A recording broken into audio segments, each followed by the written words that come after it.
émission qui s'appelle Grand bien vous fasse, où on interrogeait Charles Pépin et Christophe André.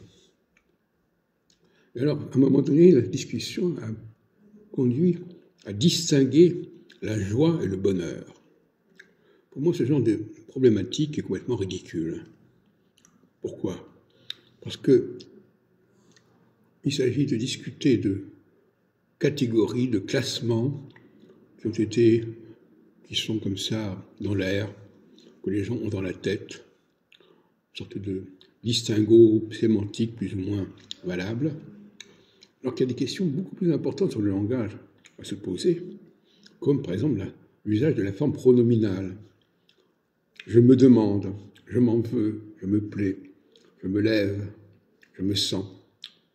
Et ça pose des problèmes philosophiques beaucoup plus intéressants que la distinction entre qu'est-ce qu'on entend par la joie, qu'est-ce qu'on entend par le bonheur, dans telle langue, etc. Ce sont des choses qu'on apprend quand on est tout petit. Les tout petits, ils apprennent à distinguer. Les mots sont tous différents pour un tout petit. Chaque mot a une signification particulière, un affect particulier. Bon, il faut dépasser complètement ce niveau-là. Donc là, c'est vraiment très infantilisant, ce genre de débat. Par contre, se demander la différence entre la forme pronominale, où je m'interroge moi-même, où je me pose moi-même des questions, et la forme où on me pose des questions, ou bien moi je me pose des questions, ça c'est une autre affaire qui a une importance sémantique, linguistique infiniment plus grande. Voyez-vous ? Donc là, il faut quand même distinguer les faux débats linguistiques et les vrais débats linguistiques.